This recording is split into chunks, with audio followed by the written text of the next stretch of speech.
സ്മിതശ്രീമുഖീ വാത്സല്യവർഷിണീം സുമധുരം കീർത്തനാലാപിനീ ശ്യാമാംഗീ മനസി ആനന്ദാത്മികാം ഈശ്വരീം സമാരംഭാം ശങ്കരാചാര്യമധ്യമാം അസ്മദാചാര്യപര്യന്താം വന്ദേ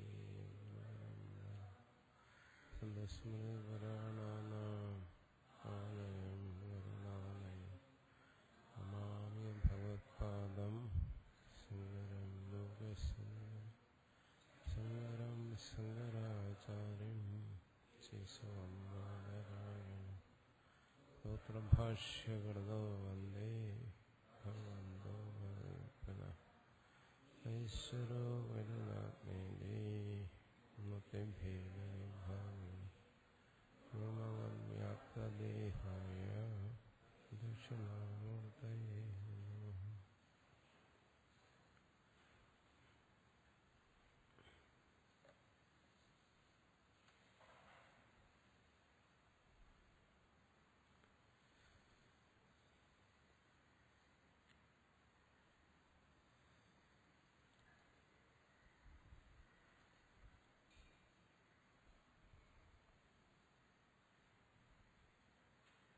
ഗുരുപരമ്പരയെ സ്മരിച്ചുകൊണ്ട് ഭാഷ്യം രണ്ടാമധ്യായം ഒന്നാം ബ്രാഹ്മണം എട്ടാനികം ഭാഷ്യം.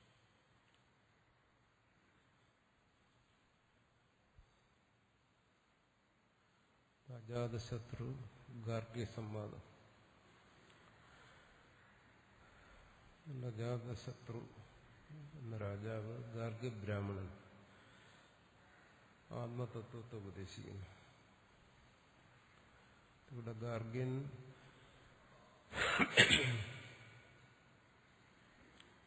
അജാതശത്രുവിനെ ഉപദേശിക്കുന്നതിന് വേണ്ടി വന്നതാണ്.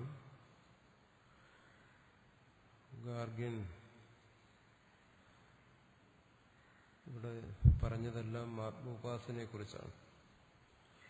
ഞാൻ സൂര്യനിലുള്ള ആത്മാവിനെ ഉപാസിക്കുന്നു, ചന്ദ്രനുള്ള ആത്മാവിനെ ഉപാസിക്കുന്നു. പക്ഷെ ഒന്നും ആത്മബോധത്തിന് ഉപകരിക്കില്ല. ഉപാസനയ്ക്ക് അതാകാം. ആത്മതത്വത്തെ വെളിപ്പെടുന്നതിന് വേണ്ടി ഇവിടെ തിരിച്ച് അജാതശത്രു ഗാർഗ്യനെ ഉപദേശിക്കുന്നു. സാധാരണ ഉപനിഷത്തിൽ സന്ദർഭങ്ങളിലെല്ലാം ആത്മതത്വത്തെ വെളിപ്പെടുത്തുന്നതിന് സുഷുപ്തിയെ ദൃഷ്ടാന്തമായി ചർച്ച ചെയ്യും. സുഷുപ്തിയിൽ അതെങ്ങനെയാണോ അതുപോലെ ഇവിടെ അതിൽ നിന്ന് വ്യത്യസ്തമായിട്ട് ഉറങ്ങി കിടക്കുന്ന ഒരാളെ ചൂണ്ടിക്കാണിച്ച് പറയും.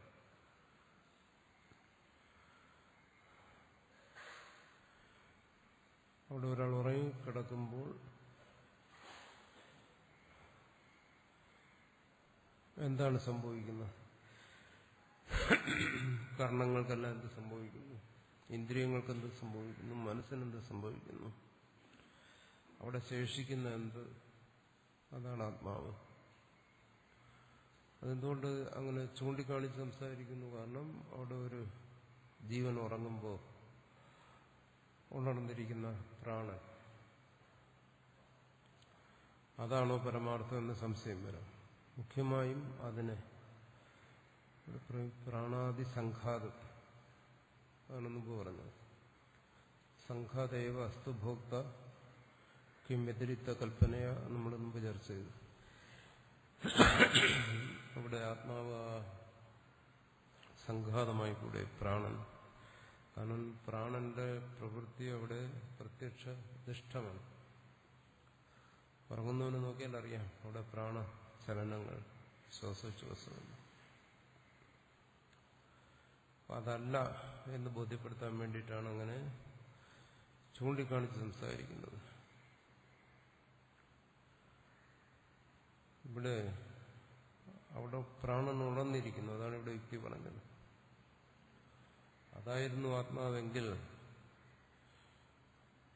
ബൃഹൻ, പാണ്ഡരവാസ, സോമ, രാജ ഈ ശബ്ദങ്ങൾ കൊണ്ട് പറയുമ്പോൾ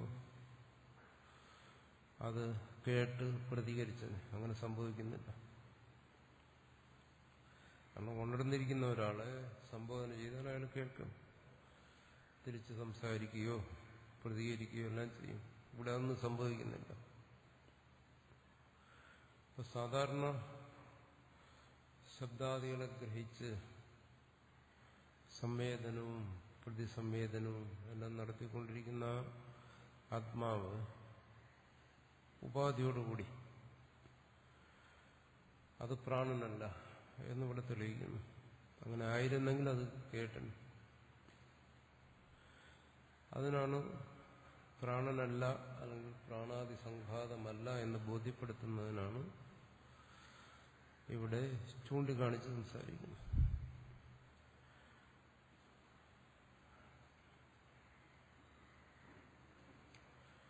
അതിനുവേണ്ടിയുള്ള യുക്തികളാണ് മുമ്പ് പറഞ്ഞത്. വീണ്ടും അത് പറയുന്നു. ആരാണ് അവിടെ ഭോക്താവായിരിക്കുന്നത് എന്ന് പറഞ്ഞാൽ അറിയുന്നവനായിരിക്കുന്നത്? താഴെ പറയുന്നു, അത് ആപേക്ഷണായോ അസൗ ഉത്ഥിത കർണൈസഹ രാജൈവ സജീവൈ സാർദ്ധം സഭുക്തേ ഹേതി ഗമ്യതാം. അവിടെ ഒരുവൻ ഉറങ്ങിക്കിടക്കുമ്പോൾ വിളിച്ചിട്ട് കേട്ടില്ല. വിളിച്ചാലും കേൾക്കാം, പക്ഷെ അതിന് ശബ്ദം കൂട്ടി വിളിക്കേണ്ടി വരും. സാധാരണതയും വിളിച്ചിട്ട് കേൾക്കുന്നില്ല. പിന്നെ എന്താണ്? ആപേക്ഷണ, കുലിക്കുന്നു, ശരീരത്തിൽ കുലുക്കി വിളിക്കുന്നു. ഗാഠനിദ്രയിൽ നിന്നും ഒരുവനെ ഉണർത്തത്തക്ക രീതിയിൽ ശബ്ദവും ബഹളവും എല്ലാം ഉണ്ടാക്കി ഉണർത്തുന്നു. അപ്പോൾ ഒരാൾ ഉണരുന്നു. എങ്ങനെ? അസൗ ഉത്ഥിത കർണൈ സഹ. ഉണരുക എന്ന് പറഞ്ഞാൽ എന്താണ്? മനസ്സുണരുന്നു, ഇന്ദ്രിയങ്ങൾ ഉണരുന്നു, ശരീരത്തിൽ ക്രിയ, വ്യാപാരം, പ്രവൃത്തി വരുന്നു. അപ്പോൾ ആരോ ഒരാളവിടെ ഉണരുന്നുണ്ട്. അതുവരെ ഉണർന്നിരുന്ന ആളല്ല. അതുവരെ ആരോ ഉണർന്നിരുന്നു? പ്രാണൻ. എങ്ങനെ ഉണരുന്നു? രാജൈവ സചിവൈ സാർദ്ധം. എങ്ങനെയാണ് ഒരു രാജാവ് അമാത്യന്മാരോടും സേനയോടും പൗരജനങ്ങളോടും എല്ലാം പ്രത്യക്ഷപ്പെടുന്നത്? പൊതുസ്ഥലത്ത് രാജാവ് ഒരിക്കലും ഒറ്റയ്ക്ക് വരാറില്ല, എപ്പോഴും കൂടെ ആള് കാണും. അതുപോലെ ഇവിടെയും ആരോ ഒരാൾ പ്രത്യക്ഷമാകുന്നു. ഉത്ഥിത കർണൈ സഹ, മനസ്സും ഇന്ദ്രിയങ്ങളും എല്ലാം കൂടി ചേർന്ന് സഭോക്തേ ഹേതി ഗമ്യത. അങ്ങനെ ഉണർന്നു വരുന്നവനാണ് ആത്മാവ്, പ്രാണനല്ല. മൃതകൽപ്പം ഇമം ദേഹം സ്വചിത്ത ആവേശയന്നിവ ജ്വലന്നിവ സമുത്ഥത്തോ യേസ ഭോക്തേതി ഗമ്യത. ആരാണ് അവിടെ ആത്മാവ്? അതുവരെ, ഈ ഉണർത്തുന്നതുവരെ മൃതകൽപ്പമിമം ദേഹം, ശവശരീരം പോലെയായിരുന്നു ഈ ദേഹം. ശവശരീരം പോലെ എന്ന് പറഞ്ഞാൽ ഒരു പ്രതികരണവുമില്ല, വിളിച്ചിട്ടും പ്രതികരിച്ചില്ല. ആ ശരീരത്തെ നശിപ്പിച്ചാൽ കൂടി നശിക്കും. പ്രതികരിക്കാൻ ശേഷിയില്ലാതെ നശിച്ചു, വേഗത്തിൽ നശിപ്പിച്ചാൽ മതി. അതാണ് മൃതകൽപ്പമിമം ദേഹം. അഗാഠനിദ്രയിൽ ശവശരീരം പോലെ അത് സ്വചിത്ത ആവേശയന്നിവ, ബോധം അതിൽ ആവേശിച്ചതുപോലെ, അതിൽ വ്യാപിച്ചതുപോലെ, പ്രസരിച്ചതുപോലെ, അതുവരെ ഇല്ലാതിരുന്ന ഒന്ന് അതിലേക്ക് കടന്നു വന്നതുപോലെ ശരീരം സമുത്ഥത്തോ പറയുന്നു. ഉറങ്ങിക്കിടക്കുന്ന ആ ശരീരത്തെ 4-5 പേര് വിചാരിച്ചാലും ഉയർത്താൻ കഴിയില്ല.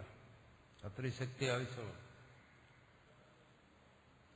അനേകം പേരുടെ കായിക ശക്തി കൊണ്ട് മാത്രമേ അതിനെ ഉയർത്താൻ കഴിയൂ. അങ്ങനെയുള്ള ശരീരത്തെ ആരുടെയും സഹായമില്ലാതെ ഉയർത്തുന്നു. അവിടെ ആരാ സഹായിച്ചത്? മറ്റാരും ഇവിടെ സഹായിക്കാനല്ലോ. ഇത്രയും ഭാരമുള്ള ആ വസ്തുവിനെ ആരാണ് ഉയർത്തിയത്? നമുക്ക് നിസ്സാരമായി തോന്നുന്നു. നിസ്സാരമല്ല. വളരെ പേര് ശ്രമിച്ചു ഉയർത്തേണ്ട ഒരു ശരീരത്തെ ആരുടെയും സഹായമില്ലാതെ ക്ഷണത്തിൽ ഉയർത്തി. അപ്പൊ ആ ശക്തി എവിടുന്നാ വന്നത്? പ്രാണനാണ് ഉയർത്തിയെന്ന് പറയാൻ കഴിയില്ല. കാരണം പ്രാണൻ മുമ്പ് അവിടെയുണ്ട്. പ്രാണൻ ആ ശരീരത്തിൽ പ്രവർത്തിച്ചിട്ടും ഈ ശരീരത്തെ ഉയർത്താൻ കഴിഞ്ഞില്ല. ഇത് യാതൊരു ശ്രമവും കൂടാതെ അനായാസമായ ശരീരത്തെ ഉയർത്തി. സഭുക്ത, അതാണ് ആത്മാവ്. അത്യവസീയത. അതുകൊണ്ട് ഈ സംഘാതത്തിൽ നിന്നെല്ലാം വേറിട്ട്, അതാണ് ഇവിടെ പറയുന്നത്. ആ സംഘാതത്തിലുള്ള ഒന്നിനും അതിനുള്ള ശേഷിയില്ല. പ്രാണനില്ല, കൈക്കും കാലിനും ഒന്നും ആ ശേഷിയില്ല. സാധാരണ മനുഷ്യൻ വിചാരിക്കും എന്താണ്, കൈ കൊണ്ട് കാലുകൊണ്ട് പ്രാണശക്തി കൊണ്ട് എല്ലാം എണീറ്റത്, ശരീരം ഉയരുന്നത്, അതെല്ലാം ഇവിടെ നേരത്തെ ഉണ്ട്.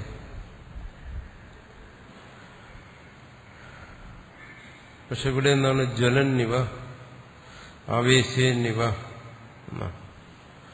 ജ്വലിക്കുന്നത് പോലെ ഒരു പ്രഭ, ഒരു പ്രകാശം ആ ശരീരത്തിൽ വ്യാപിക്കുന്നു. അതൊരു ദീപത്തോട് ഉപമിച്ച് പറയുകയാണ്. ഒരു വിറക് കഷ്ണം, അതിന് പ്രകാശമില്ല, ഉഷ്ണമില്ല, ഒന്നുമില്ല. പക്ഷെ അഗ്നിയുടെ ഒരു സ്ഫുരണം അതിൽ വന്നു കഴിഞ്ഞാൽ ഉടനെ അത് പ്രകാശിക്കും, ഉടനെ അതിന്റെ സ്വഭാവം മാറുന്നു. അതുപോലെ ജഡസമമായിരുന്ന ഈ ശരീരം, അതിൽ ഒരു പ്രകാശം വ്യാപിച്ചപ്പോൾ, ഒരു ജ്വലനം അതിൽ സംഭവിച്ചപ്പോൾ അത് ഉയർന്നു.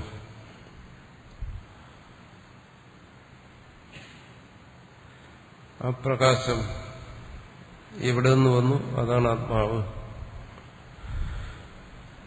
അല്ലാതെ ഈ സംഘാതമല്ല.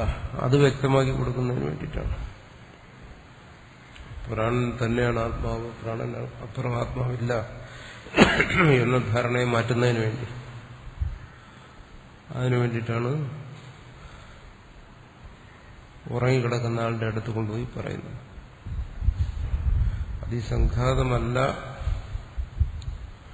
എന്നുള്ളതിനാണ് അടുത്ത് ഭാഷ്യത്തിൽ യുക്തി പറയുന്നത്. തഥാ ശബ്ദാദി പടു മാന്ദ്യാദികൃത അസ്ഥിജായം വിശേഷോ യസ്മാത് സ്പർശമാത്രേണ പ്രതിബുദ്ധ്യമാനം പുരുഷം സുപ്തം പാണിന ആപേഷം ആപിഷ്യ ബോധയാൻ ചകാര അജാതശത്രു. ഇവിടെ അജാതശത്രു നേരിട്ട് പോയി സ്വയം അതിനെ ബോധ്യപ്പെടുത്തുകയാണ് ഗാർഗ്യനെ. എങ്ങനെ? ശബ്ദാദി പടു മാന്ദ്യാദി കൃത. അവിടെ വ്യത്യാസമുണ്ട്. ശബ്ദം, സ്പർശം, മൃദുവായ ശബ്ദം അതുകൊണ്ട് ഉണരുന്നില്ല, മൃദുവായ സ്പർശം അതുകൊണ്ട് ഉണരുന്നില്ല. അത് മാന്ദ്യം, പടു മാന്ദ്യം, അത് തന്നെ ഒന്നുകൂടി തീവ്രമാകുന്നു. ശബ്ദം ഉച്ചത്തിലൊന്ന് അലറിയാൽ ഇവിടെ ഞെട്ടി എണീക്കുന്നു, ശക്തമായിട്ടൊന്ന് തട്ടിയാൽ എണീക്കുന്നു. അപ്പൊ ശബ്ദം കൊണ്ട് എണീക്കുന്നോ ഇല്ലേ എന്നുള്ളതല്ല, സ്പർശിക്കുമ്പോൾ എണീക്കുന്നോ ഇല്ലേ എന്നുള്ളതല്ല. അവിടെ ഒരു വ്യത്യാസമുണ്ടെന്നാണ്. ശബ്ദസ്പർശാദികളുടെ പടുത്വം, അതിപടുത്വം, മാന്ദ്യം, അതിമാന്ദ്യം ആ നിദ്രയുടെ സ്വഭാവം അനുസരിച്ച്, ഇതിന്റെ ഏറ്റക്കുറച്ചിലനുസരിച്ച് ആ ബോധത്തിൽ ഇവിടെ വ്യത്യാസം വരും, ഉണരുന്നു. അസ്ഥിചായം വിശേഷവും അല്ല, ഇത് നമുക്ക് പ്രത്യക്ഷമായി അറിയാവുന്ന കാര്യമാണ്. ഉറങ്ങുന്നവനെ ഉണ്ടെന്ന് ശ്രദ്ധിച്ചാൽ സ്പർശ മാത്രേണ പ്രതിബുദ്ധിമാനം, സ്പർശിച്ചു ശബ്ദിച്ചു ഉണരുന്നില്ല. പുരുഷം സുപ്തം, പാണിന അപേഷം അപിഷ്യ കൈകൊണ്ട് പതുക്കെ സ്പർശിച്ച് പിന്നെ ഒന്നുകൂടി കടുത്തതായി അങ്ങനെ ക്രമേണ അല്ലെങ്കിൽ പതുക്കെ കുലുക്കി ഉണർത്തുന്നു. ബോധയാഞ്ചക്കാര അജാതശത്രു, അങ്ങനെയാണ് അജാതശത്രുവിടെ ഉറങ്ങിയാണ് ഉണർത്തിയത്. തസ്മാദയ ആപേഷണേന പ്രതിബുബുധേ ജ്വലന്നിവ സ്ഫുരന്നിവ കുതശ്ചിത് ആഗതൈവ പിണ്ഡഞ്ച പൂർവവിപരീതം ബോധചേഷ്ട ആകാര വിശേഷാദിമത്വേന ആപാദയൻ സ്വന്യോസ്തി ഗർഗഭിമത ബ്രഹ്മഭ്യോ വ്യതിരിക്ത ഇതി സിദ്ധം. തസ്മാദയ ആപേഷണേന പ്രതിബുബുധേ, ഏതൊരുവനാണോ ആ ഗാഠനിദ്രയിൽ നിന്ന് ആ സ്പർശനം കൊണ്ട് ഉണർന്നത്, അതെങ്ങനെ ജ്വലന്നിവ, ആദ്യം ഒരു സ്ഫുരണം പോലെ ബോധത്തിന്റെ ഒരു സ്ഫുരണം അവിടെ അനുഭവപ്പെടുന്നു. ജ്വലന്നിവ സ്ഫുരന്നിവ, പിന്നീട് അത് പ്രകടമാകുന്നു. ആരാണോ തന്നെ കുലുക്കി ഉണർത്തിയത്, ഏത് ശബ്ദമാണോ കേട്ടത്, അതിനെല്ലാം തിരിച്ചറിയുന്നു. അഗ്നി ഒരു ദീപത്തെ ഒരു വിളക്കിലേക്ക് ജ്വലിപ്പിക്കും പോലെ ആദ്യം ആ ഇന്ധനത്തിലേക്ക് അത് ജ്വലിക്കുന്നു, പിന്നെ അത് പ്രകാശിക്കുന്നു, കൂടുതൽ വ്യക്തമാകുന്നു. അതുപോലെ ഇവിടെ എന്താണ് കുതശ്ചിത് ആഗതൈവ, ഒരാളെവിടെയോ ഒരു ദൂരെ ഒരു സ്ഥലത്ത് പോയിട്ട് തിരിച്ചു വരുന്നത് പോലെ ആ ശരീരത്തിൽ തന്നെ തിരിച്ചു വരുന്നു. എവിടെയോ പോയിരുന്നു, എവിടെ പോയിട്ട് വന്നതുപോലെ. എവിടെ പോയത്? സ്വസ്വരൂപസ്ഥിതനായിരുന്നു, നിർവിശേഷനായിരുന്നു. അടുത്ത് പറയുന്നത് ആ സ്ഥിതിയിൽ നിന്ന് വീണ്ടും ഈ ദേഹാദി സംഘാതത്തിലേക്ക് ഒരു ബന്ധത്തെ ഉണ്ടാക്കുന്നു. ഈ ദേഹാദി സംഘാതത്തെ, മനസ്സിനെ, കർണങ്ങളെല്ലാം ചൈതന്യവത്താക്കുന്നു. അതിനെ ചൈതന്യവത്താക്കി സ്വയം പ്രകാശിക്കുന്നു, സർവത്തെയും ബോധിപ്പിക്കുന്നു, സ്വയം ബോധിക്കുന്നു. അസ്ഫുരണം, അഹം എന്നുള്ള സ്ഫുരണം, ഞാൻ എന്നുള്ള സ്ഫുരണം. ഈ സ്ഫുരണത്തിലൂടെ തന്നെ അറിയുന്നു ഞാൻ, തന്റെ മുമ്പിലുള്ള സർവത്തിനെ അറിയുന്നു. അപ്പോൾ കാണുന്നവൻ തോന്നുന്നു കുതശ്ചിതാകത, എവിടെ നിന്ന് വന്നതുപോലെ. എവിടെ അതുവരെ ആയിരുന്നു എന്നറിയാൻ കഴിയുന്നില്ല, പക്ഷേ മറ്റെവിടെ നിന്ന് വന്നതുപോലെ. പിണ്ഡഞ്ച പൂർവവിപരീതം, അതുവരെ ഉണ്ടായിരുന്ന ശരീരമല്ല, അതിൽ നിന്നെല്ലാം മാറ്റുന്നു ആ ശരീരത്തെ. ആ ശരീരത്തിലേക്ക് വ്യാപിച്ച ചൈതന്യം ബോധ ചേഷ്ട ആകാര വിശേഷാദിമത്വേന, പെട്ടെന്ന് ആ ശരീരത്തിൽ ബോധം വരുന്നു. പിന്നീട് സ്പർശിക്കാതെ തന്നെ അറിയുന്നു. ചേഷ്ട, ചലനം വരുന്നു, എഴുന്നേൽക്കുന്നു, നിൽക്കുന്നു, നടക്കുന്നു. ആകാരം, ശരീരമെന്നങ്ങനെയല്ല, ഒറ്റക്കിടപ്പായിരുന്നു. അപ്പോൾ ആ ശരീരത്തിന്റെ രൂപം തന്നെ മാറി, നിൽപ്പും നടപ്പും എല്ലാം.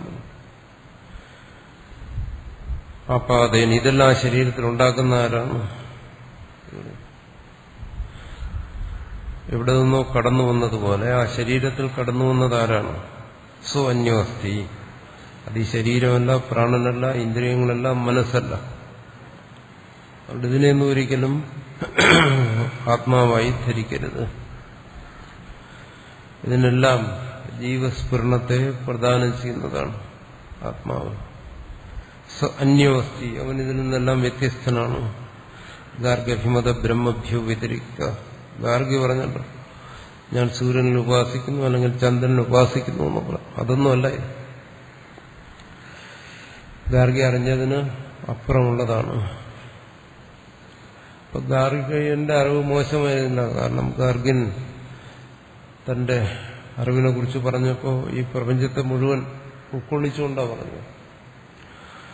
സൂര്യനെയും ചന്ദ്രനെയും എല്ലാം ബ്രഹ്മമായിട്ട് കണ്ടുകൊണ്ടാണ് ഗാർഗ്യൻ പറഞ്ഞത്. പക്ഷേ അതുപോരാ. അവിടെ തന്നിൽ ഇരിക്കുന്ന ബ്രഹ്മത്തെ അറിഞ്ഞില്ല, തന്റെ സ്വരൂപമായിരിക്കുന്ന ബ്രഹ്മത്തെ അറിഞ്ഞില്ല. ഇപ്പോൾ ഗാർഗ്യൻ ബോധ്യപ്പെടുത്തിയ ആ ബ്രഹ്മം അത് വലുതാണ് എങ്കിലും സ്വസ്വരൂപമായി അതിനെ ധരിച്ചില്ല. അതുകൊണ്ട് ഗാർഗ്യൻ വെളിപ്പെടുത്തിയതിൽ നിന്നും ഭിന്നമായ സ്വസ്വരൂപം അതിനെ സുഷുപ്തിയിലൂടെ മനസ്സിലാക്കണം എന്നാണ്.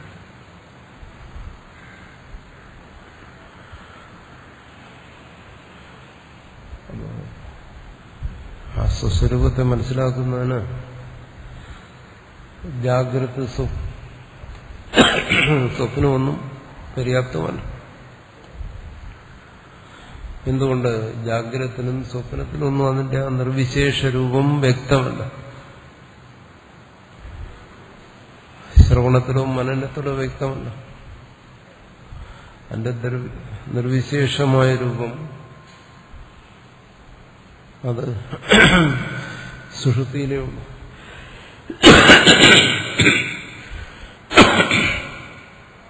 സുഷുപ്തിയെക്കുറിച്ച് ചിന്തിച്ചാലേ അത് വ്യക്തമാകും. ജാഗ്രതത്തിനും സ്വപ്നത്തിനും എന്തുകൊണ്ട് വ്യക്തമല്ല?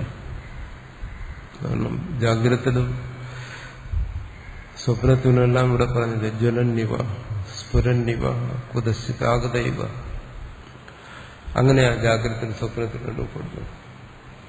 അത് മാത്രമല്ല, ബോധം, ചേഷ്ട, ആകാരം ഇതെല്ലാം ഇവിടെ മാറിപ്പോകുന്നു. സുഷുപ്തിയിലെ ബോധമല്ല ഇവിടുത്തെ ബോധം. അവിടെ കേവലം നിർവിശേഷമായ ബോധം. അതില്ലാതെ നിർവിശേഷമായ ബോധത്തെ എങ്ങനെ മനസ്സിലാക്കും? ജാഗ്രതത്തിൽ അങ്ങനെയല്ലല്ലോ. ജാഗ്രതത്തിൽ നാമരൂപങ്ങളെ ഗ്രഹിക്കുന്ന ഈ ബോധമല്ലാതെ വേറൊരു ബോധമില്ല. ഈ ശരീരത്തോട് താതാത്മ്യപ്പെട്ട് ഈ ശരീരത്തിൽ ചേഷ്ട പ്രവൃത്തികളെ പ്രദാനം ചെയ്യുന്ന ഈ ബോധമല്ലാതെ വേറൊരു ബോധമില്ല. പിന്നെ എങ്ങനെ നിർവിശേഷമായ ബോധത്തെ മനസ്സിലാക്കും? ശരീരവും മനസ്സും എല്ലാം നാനാ ആകാരത്തെ പ്രാപിക്കുന്നുണ്ട്. ജാഗ്രത സ്വപ്നങ്ങളിലൊന്നും ചിന്തിക്കാം, മനനം ചെയ്യാം, തത്വത്തെ ശ്രവണം ചെയ്യാം. പക്ഷെ ആ നിർവിശേഷതയെ ബോധ്യപ്പെടണമെങ്കിൽ ഇതൊന്നും ഇല്ലാതിരിക്കും.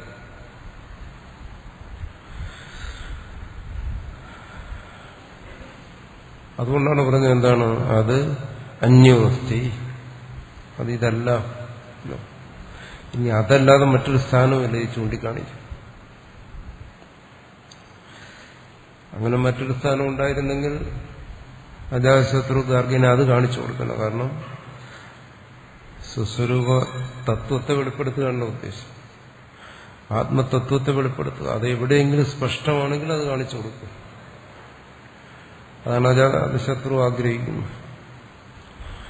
അത് ഈ ജാഗ്രത സ്വപ്നങ്ങളിൽ ഒന്നും സ്പഷ്ടമല്ല, കൂടിക്കലർന്നിരിക്കുന്നു. ബ്രഹ്മസൂത്രത്തിൽ നമ്മൾ ചർച്ച ചെയ്തു മിഥുനീകരണം. ആ ഭാഗം ശ്രദ്ധിച്ചാൽ മനസ്സിലാവും.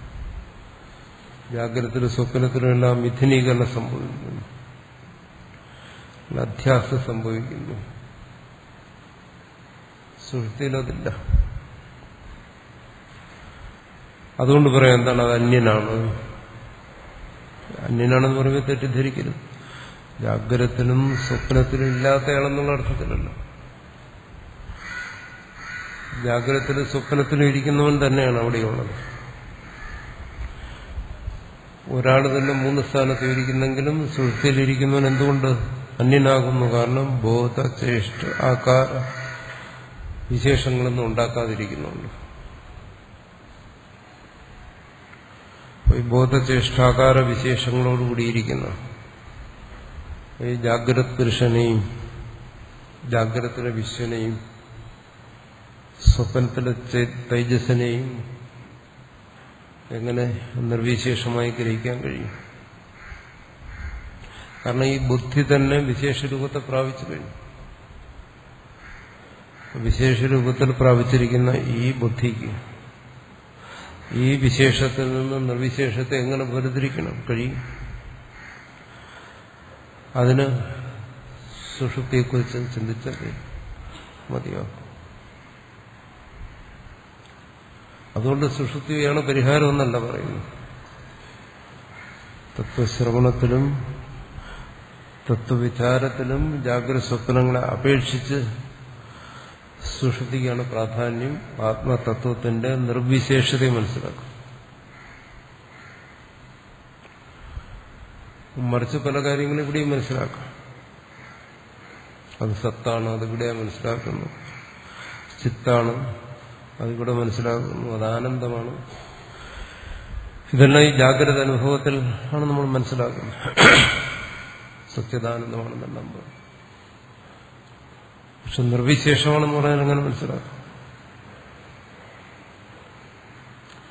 അത് നിർവിശേഷ സ്വരൂപനായി താൻ മാറുന്നു എന്ന് ബോധ്യപ്പെട്ടാലേ മനസ്സിലാവും. സുഷുപ്തിയിലേക്ക് ജീവൻ കടക്കുമ്പോൾ, അങ്ങനെ കടന്നു കഴിഞ്ഞാൽ പിന്നീട് ആ സുഷുപ്തിയിൽ നിന്ന് മടങ്ങി വരുമ്പോൾ ആ സുഷുപ്തിയെക്കുറിച്ച് ചിന്തിക്കുമ്പോൾ അവിടെ മനസ്സിലാകുന്നു എന്താണ് അത് നിർവിശേഷമായിരുന്നു. അതിന്റെ വിശേഷഭാവങ്ങൾ എങ്ങനെയാണ്, നിർവിശേഷം എങ്ങനെയാണ്, അതിനു വേണ്ടിയിട്ടാണ് ഇത് മനസ്സിലായത്. അതുകൊണ്ട് ഈ ജാഗ്രതത്തിൽ ബ്രഹ്മത്തെ എങ്ങനെയെല്ലാം വർണ്ണിച്ചാലും ശരി, അത് ബൃഹത്താണ്, വലുതാണ്, അത് സൂര്യനും ചന്ദ്രനുമാണ്, സർവവുമാണ് എന്നെല്ലാം വർണ്ണിച്ചു കഴിഞ്ഞാലും അതിന്റെ വ്യതിരിക്തത അത് സിദ്ധമാകുന്നത് സുഷുപ്തിയെക്കുറിച്ച് ചിന്തിക്കുമ്പോഴാണ്.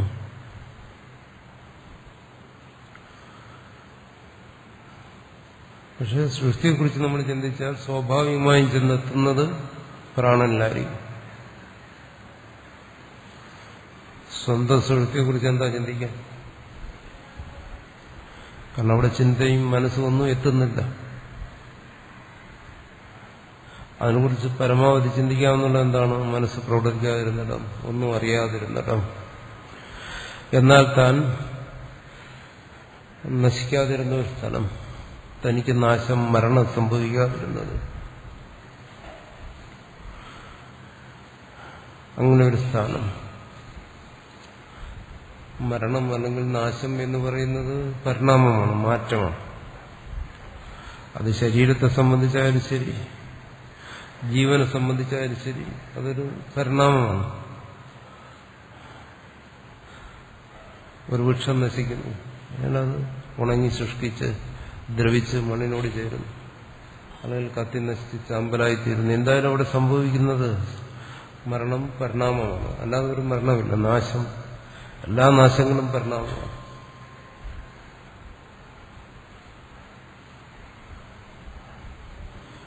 അവിദ്യാനാശം ഒഴികെ അത് പരിണാമമല്ല. അജ്ഞാനനാശം ഒഴികെ സർവ്വതും പരിണാമമാണ്. സുഷുപ്തിയിലവിടെ തനിക്ക് നാശം സംഭവിക്കുന്നില്ല, തനിക്ക് നാശം സംഭവിക്കുന്നില്ല. മറ്റുള്ളതിനൊക്കെ നശിക്കുന്നു എന്ന് പറയാം. കാരണം അവിടെ ഇന്ദ്രിയമില്ല, മനസ്സില്ല, ഒരു കർണങ്ങളുമില്ല, ശരീരമില്ല. അതുകൊണ്ട് നമുക്ക് പറയാം എന്താണ് അതൊക്കെ നശിക്കുന്നു. അങ്ങനെ പല ഭാഗത്തും പറയും. നശിക്കുന്നു എന്ന് പറഞ്ഞാൽ എന്താ അതുകൊണ്ട് ഉദ്ദേശിക്കുന്നത്? അതിന് പരിണാമം സംഭവിക്കുന്നു എന്നാണ്. ബോധത്തിന് പരിണാമം സംഭവിക്കുന്നു. ചേഷ്ട, ശരീരചേഷ്ടയ്ക്ക് വന്ന് ശരീരത്തിന്റെ ആകാരത്തിന് മാറ്റം സംഭവിക്കുന്നു. ഓടുന്നതും ചാടുന്നതും പോലെയാണോ സുഷുപ്തിയിൽ ശരീരത്തിന്റെ സ്ഥിതിയല്ല. ആ ആകാരത്തിന് മാറ്റം സംഭവിച്ചു. അവിടെ പ്രാണചലനമേ ഉള്ളൂ, മറ്റു ചലനങ്ങൾ എന്തെങ്കിലും ഉണ്ടോ? ഇല്ല. അതുകൊണ്ട് ചേഷ്ടയ്ക്ക് മാറ്റം സംഭവിച്ചു. ഈ ബോധം, ഇതിനെല്ലാം ഗ്രഹിച്ചുകൊണ്ടിരിക്കുന്ന ഈ ബോധം അവിടെ പ്രവർത്തിക്കുന്നുമില്ല. ബോധത്തിന് പരിണാമം സംഭവിച്ചു, ഇവിടത്തെ ഈ ബോധത്തിന്. അതുകൊണ്ട് പറയാം ഇതെല്ലാം അവിടെ നശിച്ചിരിക്കുന്നു. അങ്ങനെ പലയിടത്തും പറയാറുണ്ട്. അത് പരിണാമം എന്നുള്ള അർത്ഥം. പക്ഷെ ഇവിടെ താൻ നശിക്കുന്നില്ല.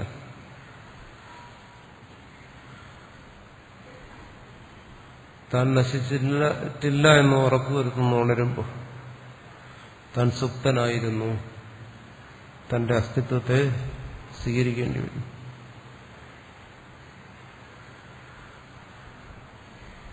അതുകൊണ്ട് അത് അന്യനാണ്. എല്ലാ പരിണാമത്തിലും അത് പരിണമിക്കാതെ സ്ഥിതി ചെയ്തു. അത് പ്രാണന് സംഭവിക്കുന്നില്ല. അതാ പറഞ്ഞു വരുന്നത്. പ്രാണനോടെ പ്രവർത്തിക്കുന്നുണ്ടല്ലോ. സ്വാഭാവികമായിട്ടും ഉറങ്ങുന്നവനെ കുറിച്ച് ചിന്തിച്ചു കഴിഞ്ഞാൽ ശ്രുതിയുടെ സഹായം കൂടാതെ കേവല യുക്തി ബുദ്ധി അനുസരിച്ച് ചിന്തിച്ചാൽ പരമാവധി ചെന്നെത്താമെന്നുള്ളത് പ്രാണനാണ്. ഇവിടെ പ്രാണൻ ശേഷിച്ചു. എന്തുകൊണ്ട് ഉറക്കത്തിൽ മരിച്ചില്ല? അവിടെ പ്രാണനുണ്ടായിരുന്നു. ഉറക്കത്തിൽ ആൾക്കാർ മരിക്കുന്നുണ്ടല്ലോ. പ്രാണനും പോയാൽ മരിച്ചു. അതുകൊണ്ട് സാമാന്യ യുക്തിയിൽ ചിന്തിച്ചു കഴിഞ്ഞാൽ പ്രാണൻ വരെ എത്തും. എന്നാൽ അത് അല്ല എന്ന് അടുത്ത് സമർത്ഥിക്കുന്നു. സംഹതത്വച്ച പരാർത്ഥി ഉപത്തി പ്രാണസ്യ. പ്രാണനല്ല ഈ ജാഗ്രത സ്വപ്നങ്ങളുടെ പരമാവധി ഒരിക്കലും പ്രാണനല്ല. അതിനപ്പുറം ഒന്നുമില്ലാത്ത ഒരവസ്ഥ അത് പ്രാണനിൽ അവസാനിക്കത്തില്ല. എന്തുകൊണ്ട്? പാരാർത്ഥ്യം. പ്രാണനും ഇവിടെ ജാഗ്രതത്തിൽ ആർക്കു വേണ്ടിയോ പ്രവർത്തിക്കുന്നു. സ്വപ്നത്തിനും അത് തന്നെ. സുഷുപ്തിയിലും പ്രാണൻ ഉണർന്നിരുന്ന് പ്രവർത്തിക്കുന്നത് മറ്റാർക്കോ വേണ്ടിയാണ്. സംഹതത്വ, അത് സംഹതമായി പ്രവർത്തിക്കുന്നു. പ്രാണാപാന സമാന ഉദാനാദികൾ നമ്മൾ കാണുന്നില്ലേ? ആ സുപ്ത ശരീരത്തിൽ എന്തെല്ലാം പ്രവർത്തനം നടക്കുന്നു. ഓരോ കോശങ്ങളിലും പ്രവർത്തനം നടക്കുന്നു. രക്തചംക്രമണം, നാഡീവ്യവസ്ഥകൾ, പചന പ്രക്രിയ എല്ലാം വളരെ സജീവമായി അവിടെ നടക്കുന്നു. ഉറങ്ങിയിട്ടല്ലല്ലോ ചിന്തിക്കുന്നു, ഉണർന്നിരുന്നുകൊണ്ട് തന്നെ ചിന്തിക്കുന്നു. വൈദ്യന്മാർ പരിശോധിക്കുന്ന പോലെ ശരീരത്തെ പിരിമുറിച്ച് പരിശോധിച്ചാലും കാണുന്ന ഇതൊക്കെയാണ്. പാരാർത്ഥ്യം. മറ്റെന്തിനോ വേണ്ടി, ആർക്കോ വേണ്ടി ഈ പ്രാണൻ അവിടെ നിരന്തരം പ്രവർത്തിച്ചുകൊണ്ടിരിക്കുകയാണ്. പ്രാണന് വിശ്രമമേ ഇല്ല. ജാഗ്രതത്തിലായാലും ശരി, സ്വപ്നത്തിലായാലും ശരി, സുഷുപ്തിയിലായാലും ശരി, അവന് പ്രവർത്തിച്ചു തന്നെ തീരണം.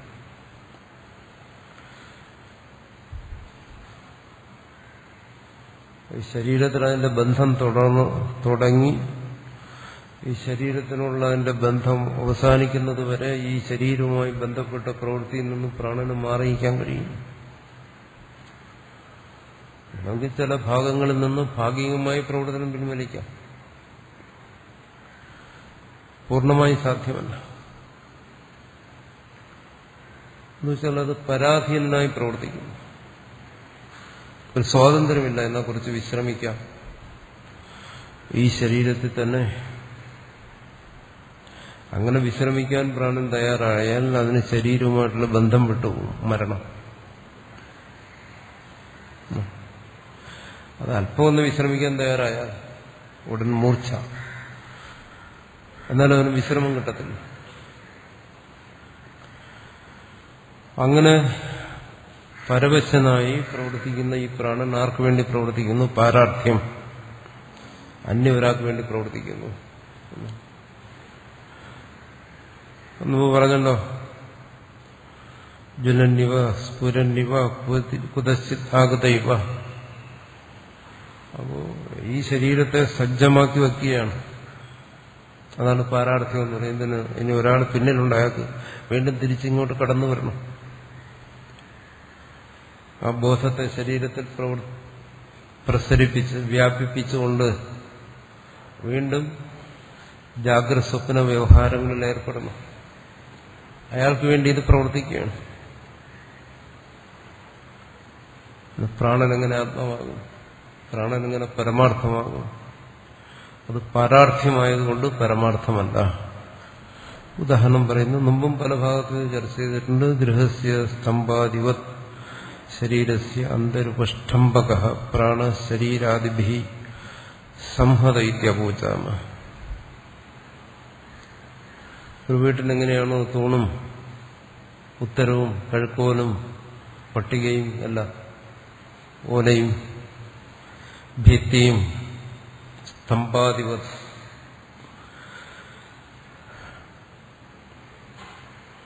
അതിനെ പിടിച്ചു നിർത്തുന്നതാണ്. അതുപോലെ ശരീരസ്യന്തരുപഷ്ടംബക, ശരീരത്തിന്റെ ഉള്ളിൽ എന്ന് വെച്ചാൽ ശരീരത്തിൽ മുഴുവൻ വ്യാപിച്ചുകൊണ്ട് അതിന്റെ ഉപഷ്ടംബകനായി എന്ന് വെച്ചാൽ അതിനെ ഇങ്ങനെ കൂട്ടിച്ചേർത്ത് ഈ സംഘാതത്തെ കൂട്ടിച്ചേർത്ത് നിർത്തുന്നവനായി, അതാണ് ഉപഷ്ടംബകൻ എന്ന് പറയുന്നത്. അതിനെ ബന്ധിപ്പിക്കണം അല്ലേ. ഇങ്ങനെയാണ് തക്ഷകൻ വീടുണ്ടാകുന്നയാള് ഉത്തരവും കഴുക്കോലും എല്ലാം വെച്ച് ആണിയടിച്ച് അല്ലെങ്കിൽ കയറുകൊണ്ട് കെട്ടിയെല്ലാം ബന്ധിപ്പിച്ച് ആ സംഘാതത്തെ വേർപിരിയാൻ അനുവദിക്കാതെ ദൃഢമായി നിർത്തുന്നത്. അങ്ങനെ നിർത്തുന്നിടത്തോളം കാലമേ ഉള്ളൂ വീട്. ആ ബന്ധനങ്ങളെല്ലാം വേർപെടുത്തി കഴിഞ്ഞാൽ വീട് പോയി, വീടില്ല. അതുപോലെ ഒരു തക്ഷകനെ പോലെ ഈ ശരീരത്തിന്റെ ഉള്ളിൽ തന്നെ ഇരുന്നുകൊണ്ട്, തക്ഷകൻ പുറത്തുനിന്ന് വന്നാൽ ഇതൊക്കെ ചെയ്യും. പ്രാണൻ അങ്ങനെയല്ല. ചൈതന്യത്തെ പോലെ തന്നെ ഈ ശരീരത്തിൽ വ്യാപിച്ചുകൊണ്ട് ഇതിനെല്ലാം കൂട്ടിച്ചേർത്ത് നടക്കുന്നു. കൈയും കാലിനെയും ഇന്ദ്രിയങ്ങളെയും കരണങ്ങളെയും എല്ലാം കൂട്ടിച്ചേർത്ത് ഉപഷ്ടംബക പ്രാണശരീരാദി സംഹത ഇത്യപൂജാമ.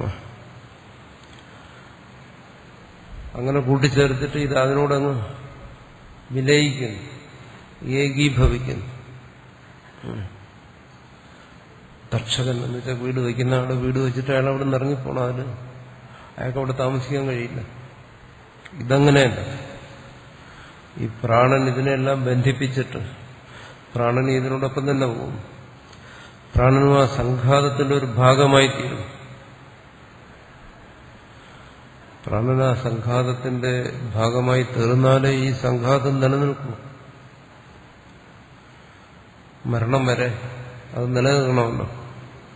അതുകൊണ്ട് ശരീരാദി സംഹത ഇത്യപൂജാണ്.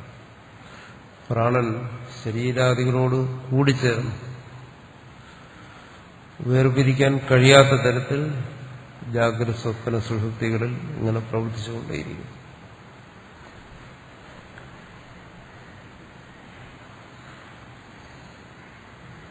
ആ സുഷുപ്തിയെ ജാഗ്രതത്തിന്റെ തലത്തിൽ നിന്നുകൊണ്ട് കാണുമ്പോൾ, മനസ്സിലാക്കുമ്പോൾ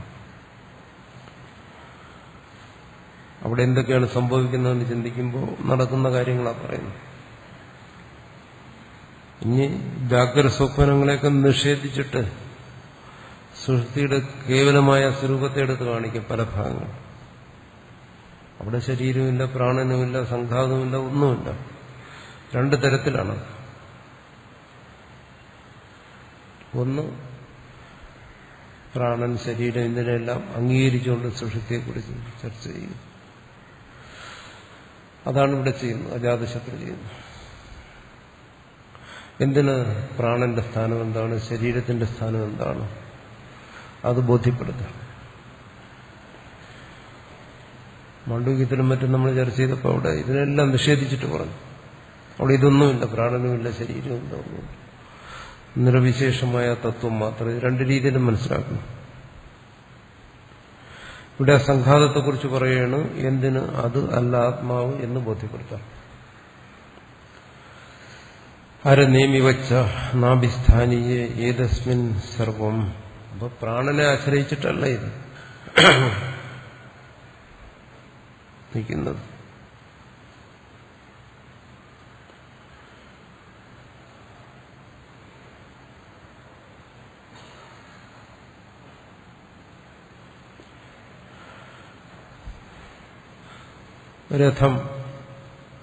രഥചക്രത്തെ ഉണ്ടാക്കുമ്പോൾ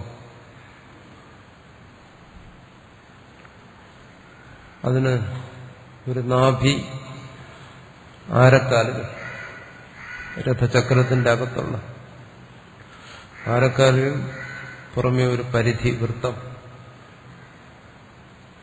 ഇത് പരസ്പരം കൂടിച്ചേർന്നിരിക്കുകയാണ്. ആ നാഭിയിൽ, അതിന്റെ കേന്ദ്രസ്ഥാനത്തിൽ അച്ചുതണ്ട് കടന്നുപോകുന്ന ആ ഭാഗം, അവിടെ ഈ ആരക്കാലുകളെല്ലാം ബലമായി ഉറപ്പിച്ചിരിക്കുകയാണ്. ആരക്കാലുകൾക്ക് മുകളിലൂടെ പരിധി, എന്നാലേ ചക്രം ഉരുളത്തുള്ളൂ. എങ്ങനെയാണോ നാഭിസ്ഥാനത്ത് ഈ അരക്കാലുകൾ ഉറച്ചിരിക്കുന്നത് അതുപോലെ അതാണ് പറയുന്നത് അരനേമി വെച്ച നാഭിസ്ഥാനി ഏതസ്മിൻ സർവം. ആ നാഭിസ്ഥാനീയനായ പ്രാണൻ ആശ്രയിച്ച് ശരീരം എല്ലാം പ്രവർത്തിക്കുന്നു ജാഗ്രത സ്വപ്ന സുഷുപ്തികളിൽ. അതുകൊണ്ടാണ് നേരത്തെ പറഞ്ഞ പരിണാമ രൂപത്തിലുള്ള മരണം ശരീരത്തിന് സംഭവിക്കാത്തത്. അതുകൊണ്ടാണ് ഉണർന്നു വരാൻ കഴിയുന്നത് ഈ ശരീരത്തിലേക്ക് കുതസ്ഥിതാഗതയുവ സ്ഫുരന്റിവ ജ്വലന്റിവ എന്നെല്ലാം പറഞ്ഞത്. അതുകൊണ്ടാണ്. അല്ലെങ്കിൽ അങ്ങനെ ഈ ശരീരത്തിലേക്ക് വരും.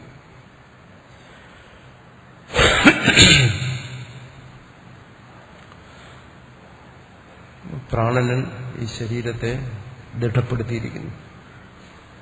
നാഭിയിൽ ആരക്കാലുകൾ ഉറപ്പിച്ച് പുറത്ത് നേമി പരിധിയെ ബന്ധിപ്പിച്ച് ഈ ചക്രത്തെ കറക്കുന്നത് പോലെ ഈ ശരീരമാകുന്ന ശരീര പ്രാണ മന ഇന്ദ്രിയ സംഘാതമാകുന്ന ഈ ചക്രം, ഈ ശരീരം എല്ലാം കൂടെ ചേർന്നിരിക്കുകയാണ്. രാമനെന്നും കൃഷ്ണനെന്നും എല്ലാം വിളിക്കുന്ന ആ ശരീരം അതൊരു രഥചക്രത്തെ പോലെ ഉരുണ്ടുകൊണ്ടിരിക്കുകയാണ്. അങ്ങനെ ഉരുളണമെങ്കിൽ അവിടെ ആ നാഭി സ്ഥാനത്തുള്ള പ്രാണൻ വേണം. ഒരു ചക്രത്തിന്റെ ആ നാഭിസ്ഥാനം, ആ മധ്യസ്ഥാനം തകർന്നു പോയാൽ പിന്നെ ചക്രമുണ്ടോ? അത് ഉരുളും. ഇപ്പൊ പ്രാണനെ ആശ്രയിച്ചിട്ടെല്ലാം നടക്കുന്നു.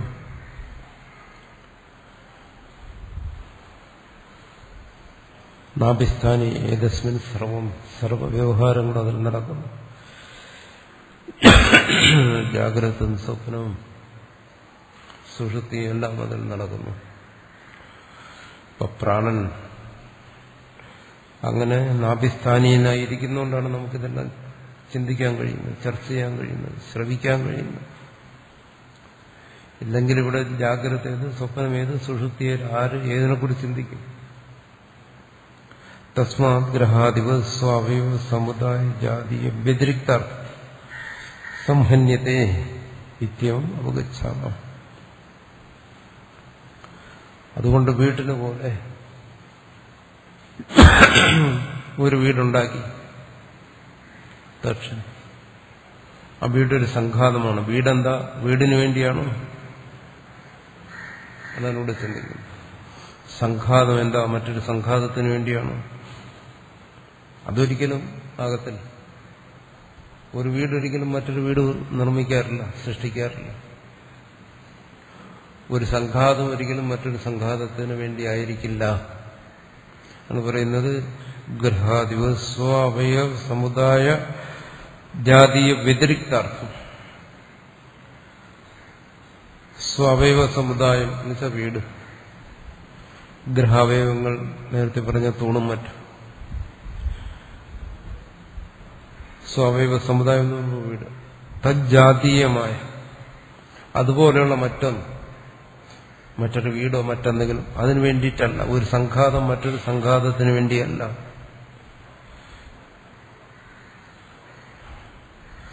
വ്യതിരിക്താർത്ഥം മറ്റൊന്നിനു വേണ്ടിയാണ്.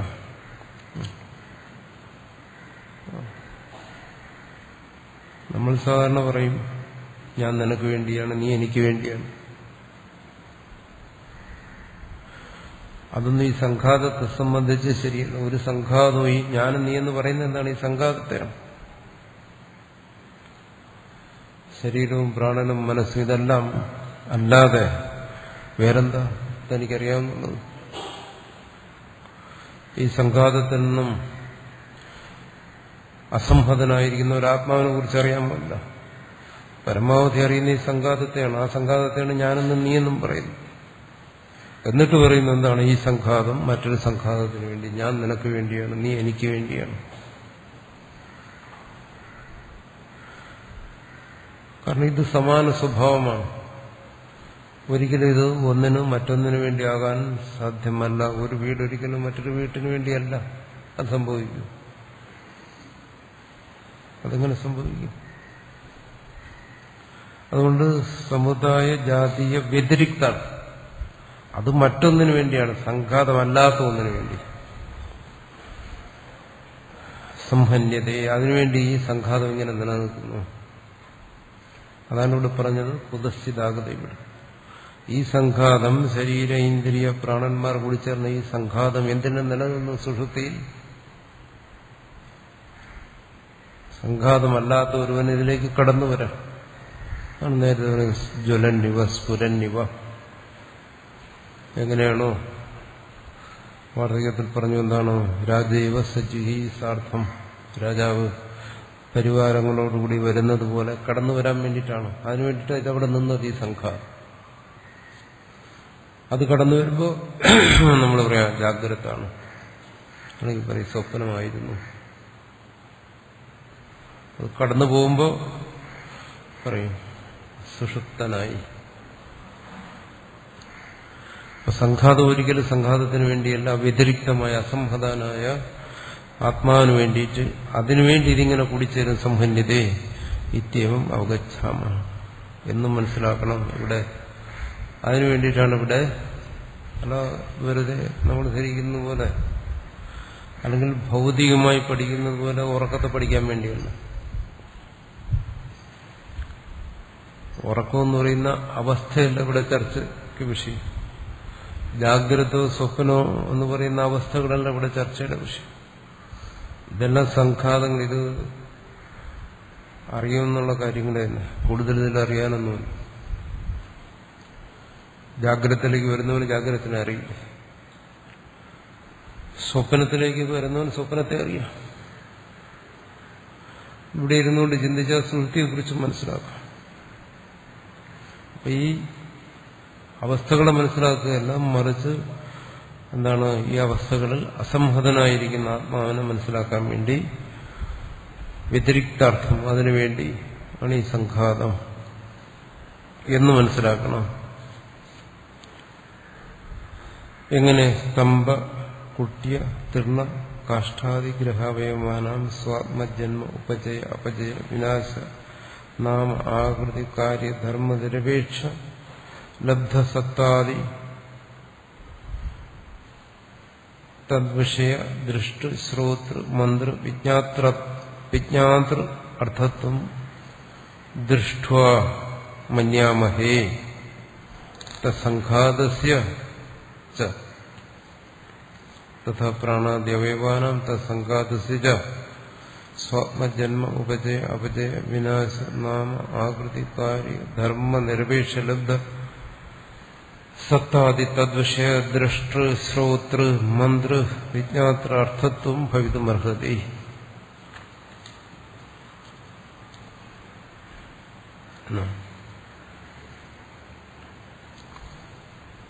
ഞാനിത് വായിക്കുമ്പോൾ ഈ സംസ്കൃതത്തിൽ വായിക്കുന്നതോടെ ശ്രദ്ധിക്കും. സിനിമ കാണുന്ന പോലെ വായും പൊളിച്ചിരിക്കരുത്. പുസ്തകത്തിലൂടെ നോക്കിയിട്ട് എന്താ വായിക്കുന്നത്,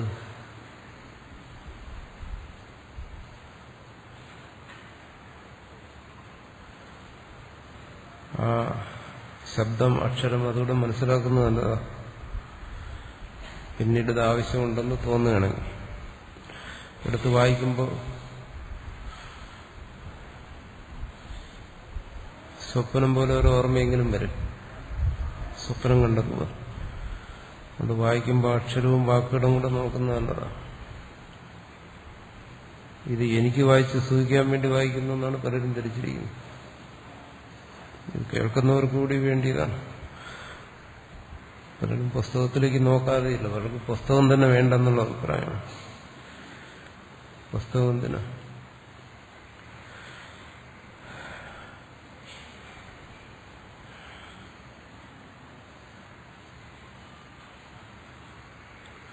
നാട്ടുകാരൊക്കെ സംസ്കൃതമൊക്കെ പഠിക്കണമെന്നാണ് നമ്മുടെ ഒരു ഡിമാൻഡ്. നമുക്കിതൊന്നും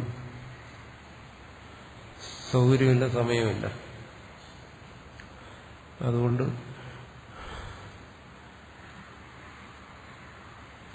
സംസ്കൃതത്തെ പ്രോത്സാഹിപ്പിക്കുക നമ്മുടെ ജോലി. സംസ്കൃതത്തെ ഉൾക്കൊള്ളുകയാണ്. അതിന് സമയം വേണ്ടേ? അതുകൊണ്ടിത് വായിക്കുമ്പോൾ അതിൽ നോക്കിയിരുന്നാൽ കൊണ്ട് എല്ലാവരും ഇങ്ങനെ സീരിയൽ കാണും പോലെ ഇരിക്കുന്നു. അതുകൊണ്ടാണ് ഞാൻ പറഞ്ഞത്. സ്തംഭ കുട്ട്യ തൃണ കാഷ്ഠാദി ഗ്രഹാവയവാന സ്തംഭം, തൂണ്, കുട്യം, ഭിത്തി, തൃണം മേയുന്ന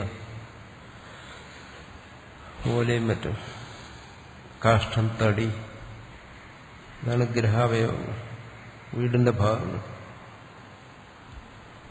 ഭാഷ്യകാരന് വളരെ ഇഷ്ടപ്പെട്ട ഒരു ഉദാഹരണമാണ് സംഘാത പരാർത്ഥത്വ സാഖ്യകാരിക അത് പറയുന്നുണ്ട്. സ്വാത്മ ജന്മ ഉപചയ അപചയ വിനാശ നാമ ആകൃതി കാര്യ ധർമ്മനിരപേക്ഷ ലബ്ധസത്താദി. വീട്ടിനൊരു കുഴപ്പമുണ്ട്.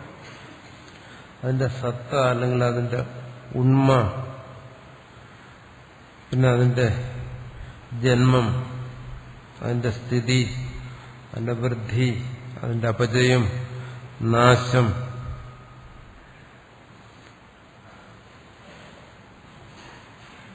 ഇതെല്ലാം കേവലം അതിന്റെ നിലനിൽപ്പിനെ മാത്രം ആശ്രയിച്ചിരിക്കുന്നു. അത് നിലനിൽക്കുന്നിടത്തോളം കാലം പറയാം വീടുണ്ട്, ഇതെല്ലാം കൂടി ചേർന്നാൽ പറയും വീടുണ്ടായി, സ്വാത്മജന്മം. അതിന് നല്ല മെയിൻ്റനൻസ് ഒക്കെ നടത്തിയാൽ പറയും ഉപജയം, അത് നന്നായിരിക്കുന്നു. അത് ശ്രദ്ധിക്കാതെ ചോർന്നു വലിച്ച് നശിച്ച പറയും അപജയം. കുറച്ചു കാലം കഴിഞ്ഞാൽ വിനാശം, അതിന് പേരിടുന്നു, വീട്ടിന് ഒരു പേരിടുന്നു, നാമം, ആകൃതി, അതിന് പ്രത്യേക വാസ്തുശാസ്ത്രം അനുസരിച്ചുള്ള ആകൃതികൾ. ഇത്തരം കാര്യങ്ങൾ ആ വീട്ടിനെ മാത്രം ആശ്രയിച്ചിരിക്കുന്ന കാര്യങ്ങളാണ് ഈ പറഞ്ഞതല്ല. വീടിന്റെ സത്ത തുടങ്ങി വീടിന്റെ ജന്മനാശ ഉപജയ അപജയങ്ങൾ, വൃദ്ധിക്ഷയങ്ങൾ, നാശം വരെയുള്ള എല്ലാ കാര്യങ്ങളും ആ വീടിനെ മാത്രം ആശ്രയിക്കുന്നു. ആകൃതി, കാര്യ, ധർമ്മം, ഇതെല്ലാം അതിന്റെ ധർമ്മങ്ങളാണ്. നിരപേക്ഷ ലബ്ധസത്ത, ഇതിനൊന്നും ആശ്രയിക്കാതെ, ഈ വീട്ടിന്റെ സത്തയെ ആശ്രയിക്കാത്ത സത്തയുള്ള ഒരുവൻ വേറൊരാളുണ്ട്, വീട്ടിന്റെ ഉടമസ്ഥൻ, അതിൽ താമസിക്കുന്നവൻ. എന്നുവെച്ചാൽ വീട് നശിച്ചാൽ അവൻ നശിക്കുന്നില്ല. വീട് ഉണ്ടായപ്പോഴല്ല അവനുണ്ടായത്, വീട്ടിന് അപജയം വന്നപ്പോഴല്ല അവന്റെ ശരീരം നന്നായത്.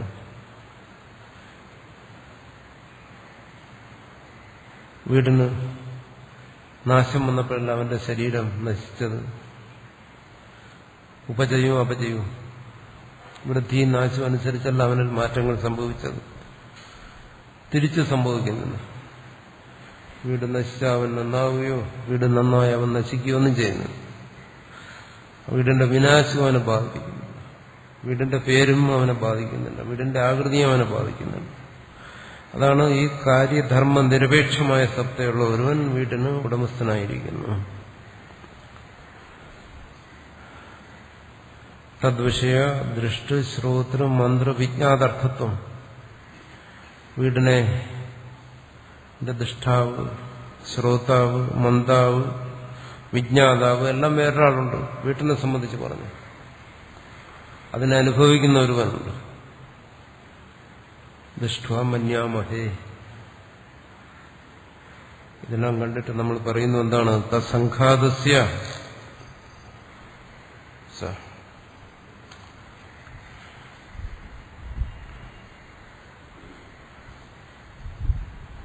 ആ സംഘാത രൂപത്തിലുള്ള ആ വീടിനൊരു സ്വാമിയുണ്ട്, ഒരു ഉടമസ്ഥനുണ്ട് എന്ന് പറയുന്നു. അതുപോലെ ഇവിടെയും തഥാ പ്രാണാദ്യവയവാനാം തത്സംഘാതസ്യ സ്വാത്മജന്മ ഉപജയ അപജയ വിനാശ നാമ ആകൃതി കാര്യ ധർമ്മ നിരപേക്ഷലബ്ധസത്താദി തദ്വിഷയ ദുഷ്ടശ്രോതൃ മന്ത്ര വിജ്ഞാതാർത്ഥത്വം ഭവിതുമർഹതി. അതുകൊണ്ട് ഈ പ്രാണാദി അവയവങ്ങൾ എന്നുവെച്ചാൽ പ്രാണൻ, അതിനോട് ചേർന്ന് വരുന്ന ഇന്ദ്രിയങ്ങൾ, മനസ്സ്, രക്തസംഘാതം, ഈ ശരീരം ഉൾപ്പെടെയുള്ള ഇതിന് സംഭവിക്കുന്നുണ്ട്. വീടിന് സംഭവിച്ചതുപോലെ സ്വാത്മജന്മ ഉപജയം, വൃദ്ധി, അപജയം, ക്ഷയം, വിനാശം, നാശം, നാമം, ആകൃതി തുടങ്ങിയ കാര്യം, ഈ കാര്യങ്ങളിൽ നിന്നെല്ലാം വ്യത്യസ്തനായി ധർമ്മനിരപേക്ഷനായി ലബ്ധസത്താതെ ഒരുണ്മയുള്ള ഒരുവൻ അത് പറയുകയാണ്. ഉറങ്ങിക്കിടക്കുന്നവനെ ചൂണ്ടിക്കാണിച്ചു കഴിഞ്ഞാൽ ആ പ്രാണൻ അതാണ് ആത്മാവെന്ന് ധരിച്ചാൽ അതിന്റെ നമ്മുടെ ഭൗതിക ശാസ്ത്രജ്ഞന്മാരെല്ലാം പറയുന്നു പ്രാണനാണ്, അതിനപ്പുറം ഒന്നുമില്ല. അതുകൊണ്ട് ജീവിച്ചിരിക്കുന്നിടത്തോളം പ്രാണനുണ്ട്. ജീവൻ പോയി പ്രാണൻ പോയി എന്ന് പറയുന്നു, മരണം.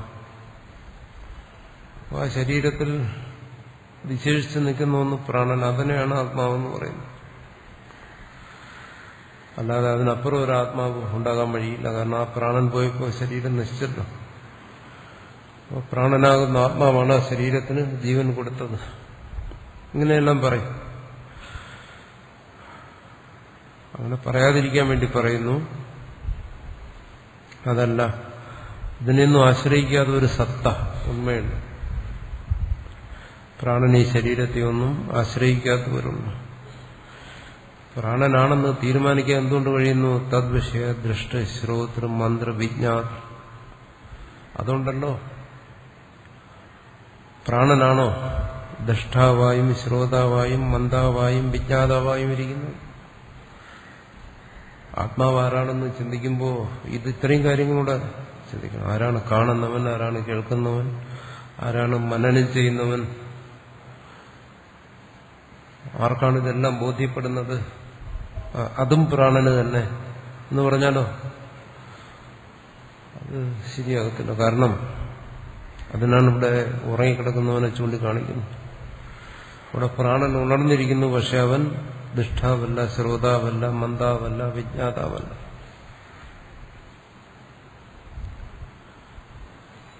ഒരാളുണ്ട് പ്രാണനിൽ നിന്ന് വേറിട്ട്. കാരണം പ്രാണനവിടെ നിലനിന്നിട്ടും പ്രാണന് ഇതൊന്നും ചെയ്യാൻ കഴിയുന്നില്ല. സംഘാതമാണോ? അതല്ലെന്നും പറഞ്ഞു. കാരണം സംഘാതം പരാർത്ഥമാണ്. ഭൗതിക ശാസ്ത്രജ്ഞന്മാർ പറയും, എല്ലാവരും അല്ല, ചിലരുണ്ട്. ശരി, പ്രാണനല്ല സമ്മതിച്ചു, പക്ഷെ പ്രാണനും മനസ്സും ബുദ്ധിയും ഇതെല്ലാം കൂടെ കൂടിച്ചേർന്നിട്ടാണ് സാധാരണ പറഞ്ഞു വരുന്നതാണ്. അതുകൊണ്ടാണ് ഈ പ്രവർത്തനങ്ങളെല്ലാം അറിയുന്നത്. ഇവിടെ പറയുന്ന കാണലും കേൾക്കലും മണക്കലും രുചിക്കലും എല്ലാം ഇതെല്ലാം കൂടിച്ചേർന്ന് പ്രവർത്തിക്കുന്നതാണ്. അതിന് ഭാഷ്യകാരൻ നിഷേധിക്കുന്നു. അതൊരിക്കലും സംഭവിക്കത്തില്ല. എന്തുകൊണ്ട്? കൂടിച്ചേരൽ സംഭവിക്കുന്നുണ്ടെങ്കിൽ അത് മറ്റൊന്നിനു വേണ്ടിയായിരിക്കും. കൂടിച്ചേർന്നു എന്ന് പറയുന്നത് അംഗീകരിക്കുന്നു, കൂടിച്ചേർന്ന് പ്രവർത്തിക്കുന്നു എന്ന് പറയുന്നു അംഗീകരിക്കുന്നു. അത് അംഗീകരിച്ചാൽ അത് കൂടിച്ചേർന്നത് ആർക്ക് വേണ്ടി ആണ് കൂടെ അംഗീകരിക്കേണ്ടി വരും. അതിനാണ് പറഞ്ഞത് വീട് ഒരിക്കലും വീടിന് വേണ്ടി നിർമ്മിക്കപ്പെടുന്നില്ല. അതുപോലെ ഈ വീടും നിർമ്മിച്ചിരിക്കുന്നത് മറ്റൊരു വീടിന് വേണ്ടിയല്ല. ഒരാൾ അംഗീകരിച്ച് മതിയാവും, അല്ലെങ്കിൽ അത് യുക്തിക്കും അനുഭവത്തിനും എല്ലാം വിരുദ്ധമായി വരും. അത് സ്വീകരിക്കാൻ കഴിയും. അതുകൊണ്ടിവിടെ ശ്രോതാവും മന്ദാവും വിജ്ഞാതാവുമായി ഒന്നുണ്ട്. ഭവിതുമർഹതി. ഇക്കാര്യം നമ്മൾ പലതവണ കേട്ടിട്ടുള്ളതാണ്. എന്നാലും അതിനെ വ്യക്തമാക്കുകയാണ്. ആത്മാവിനെ കുറിച്ച് ചിന്തിച്ചത് പ്രാണനിലോ മനസ്സിലോ ഒന്നും എത്തി അവിടെ നിൽക്കാൻ പാടില്ല, അതിനപ്പുറം പോകണം. അതിനുവേണ്ടി ഇവിടെ യുക്തി പറയുകയാണ്. അതുകൊണ്ട് ഇന്ന് പലരും പറയുന്ന പോലെ ഈ സംഘാതം കൂടിച്ചേർന്നാണ് എന്ന് പറയാൻ സാധ്യമല്ല. കാരണം സംഘാത പരാർത്ഥത്വ, അത് പരാർത്ഥമായി കൂടിച്ചേർത്തും. എന്താ, ലോകനീതിക്കും യുക്തിക്കും എല്ലാം വിരുദ്ധമായി ചിന്തിക്കാൻ കഴിയുമോ? അതും കഴിയില്ലല്ലോ. ദേവതാ ചേതനവത്വേ സമത്വ ഗുണഭാവ അനുഗമ അനുപഗമ ഇരിച്ച് പ്രാണസ്യ വിശിഷ്ട നാമത്തിൽ ആമന്ത്രണ ദർശന ചേതനാവത്വം അഭ്യുമതം ചേതനാവത്വിച്ച പാരാർത്ഥ്യപഗമ സമത്വ അനുഭവന്ന ഇരിച്ച്. വീണ്ടും പറയുന്നു, എന്നാലും നിങ്ങൾ എന്തിന് പിന്നെ എല്ലാം അപ്പുറമുള്ള ഒരു ആത്മാവിൽ എത്തിച്ചേരുന്നു? സർവവും ചൈതന്യവത്താണ്. ഇവിടെ ജഡമായിട്ടൊന്നുമില്ല. ആകാശം കൂടാതെ ഒന്നിനിവിടെ നിലനിൽക്കാൻ കഴിയാത്തതുപോലെ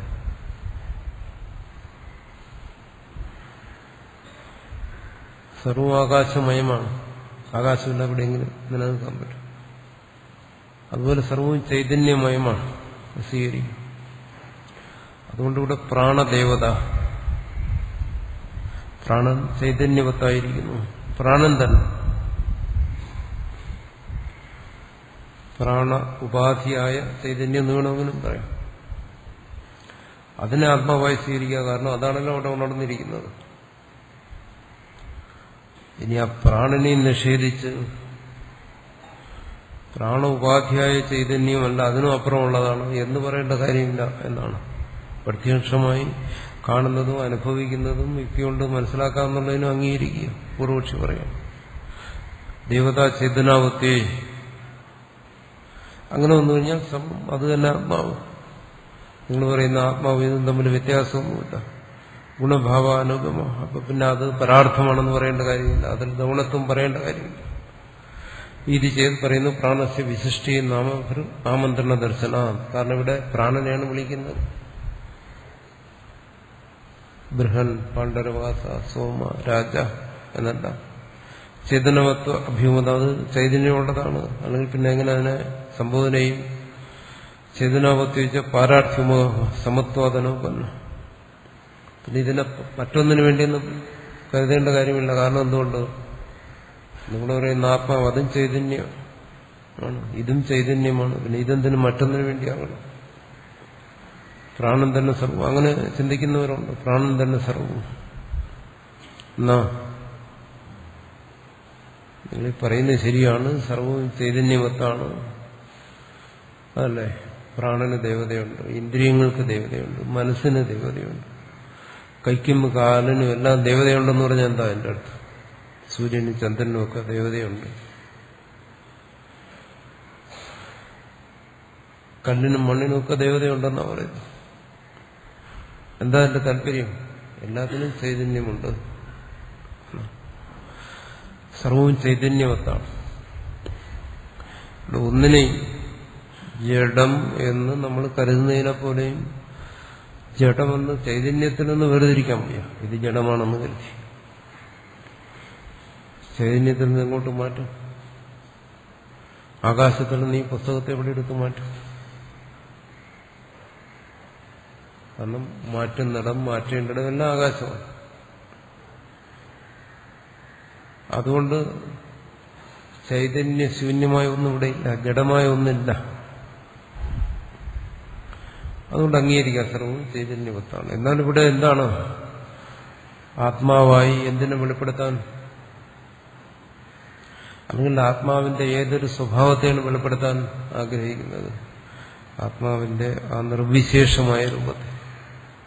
അതിനാ സുഷുപ്തി പോയി നേരത്തെ പറഞ്ഞു.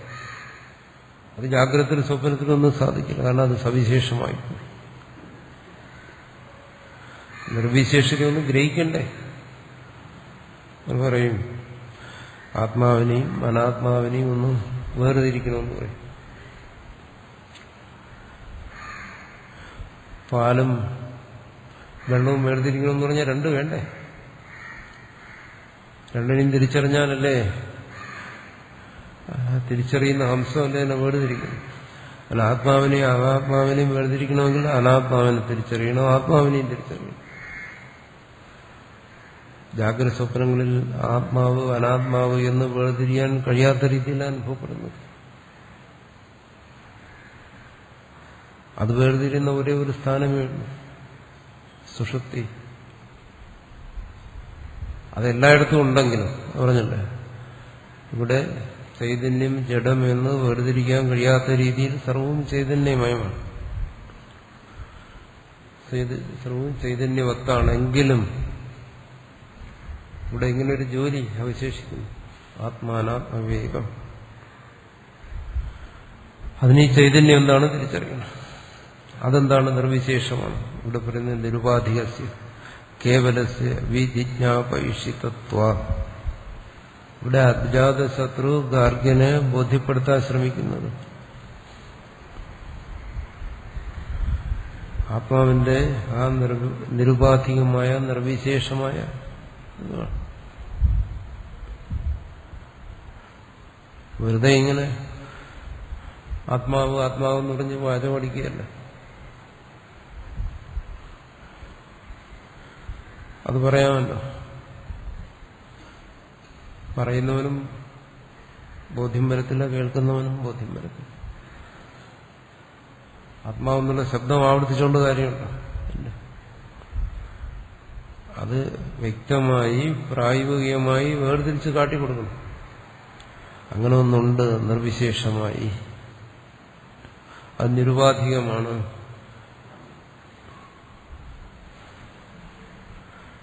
അതിന് കേവലമാണ്, ഏകമാണ്. അതിന് ഈ ഒരു സ്ഥാനമല്ല, വേറെ ഏതാ ഉള്ളത്?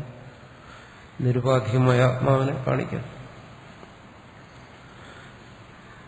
അതിനെ വിജിജ്ഞാപ ഇഷിതത്വ, അതിനെ വിശേഷമായി ജ്ഞാപിപ്പിക്കുന്നതിനുള്ള ആഗ്രഹം കൊണ്ട്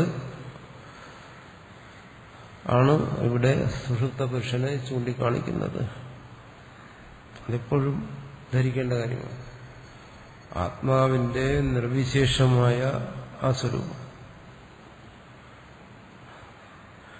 അതിനെ ബോധ്യപ്പെടുത്തുന്നതിന് വേണ്ടിയാണ് ഈ സുഷുപ്തിയെ ഇവിടെ വർണ്ണിക്കുന്നത്. എന്തിനു മനസ്സിലാക്കണം? കാരണം ആത്മാവിനെ എങ്ങനെ ധരിക്കണം? അത് പ്രപഞ്ചശൂന്യമാണ്, അവിദ്യാശൂന്യമാണ്, മായാശൂന്യമാണ്, അത് പൂർണ്ണമാണ്. ഇത്തരത്തിൽ അതിനെ ധരിക്കുന്നതിന് സുഷുപ്തിയല്ലാതെ വേറൊരു വഴിയില്ല. അവിടെ അദ്വൈതശൂന്യമായിരിക്കുന്നു, നിരുപാധികമായിരിക്കുന്നു എന്നാണ്.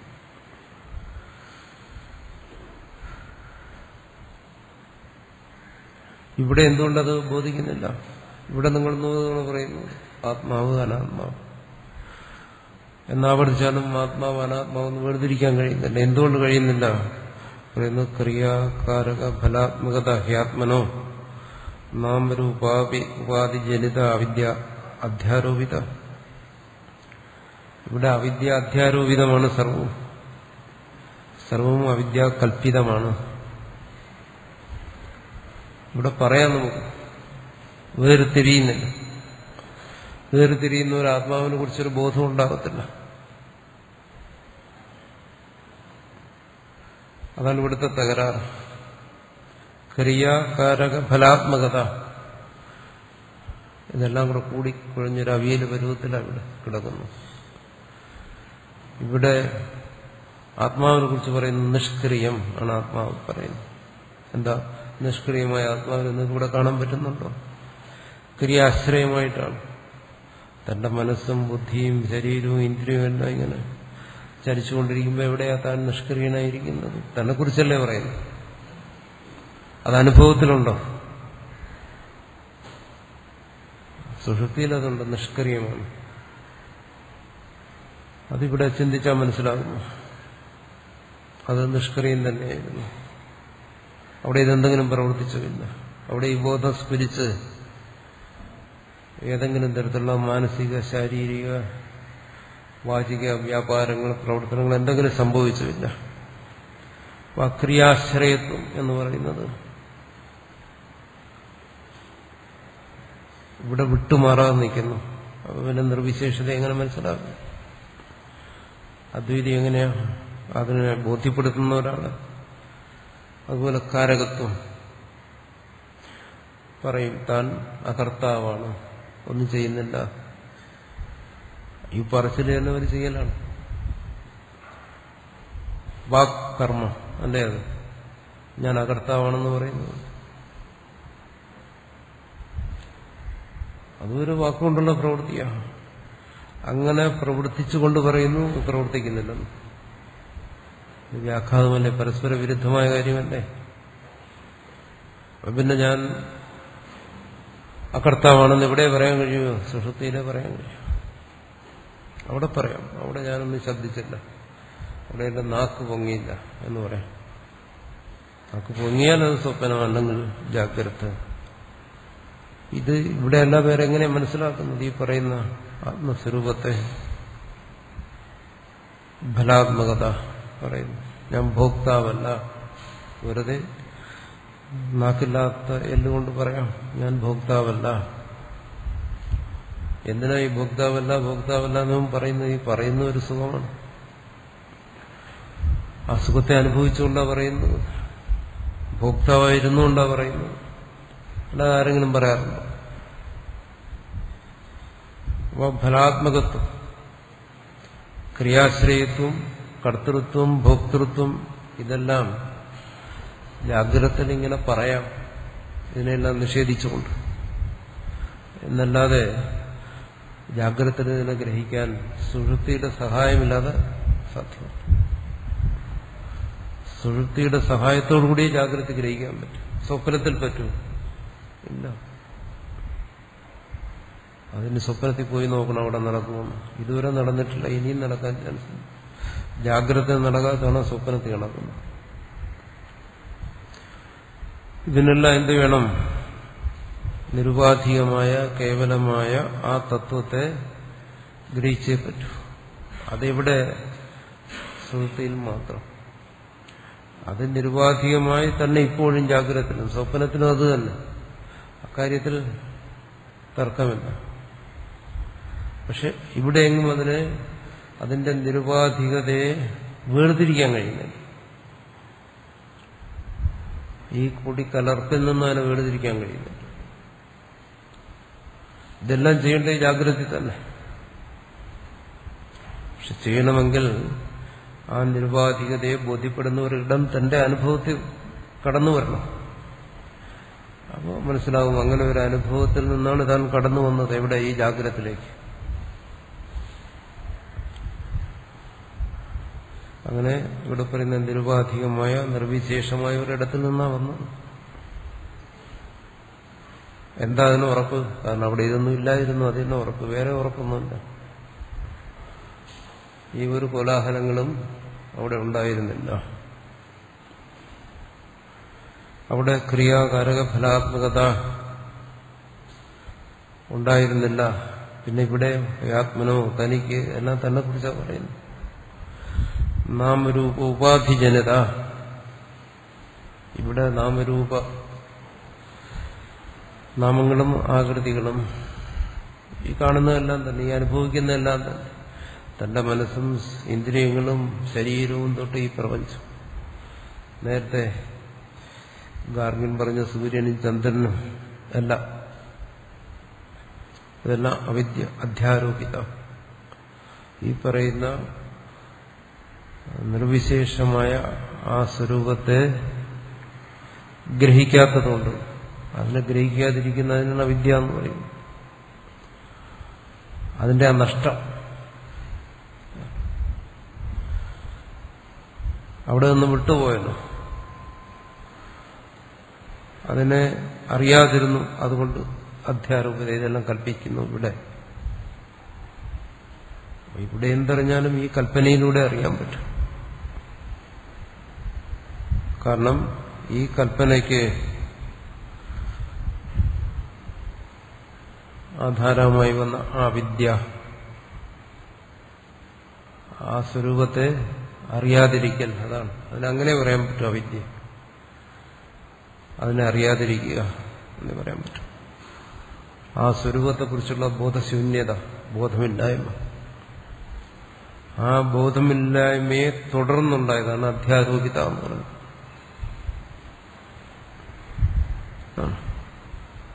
അതിന് പ്രസിദ്ധമായ ദൃഷ്ടാന്തം അതാണ്.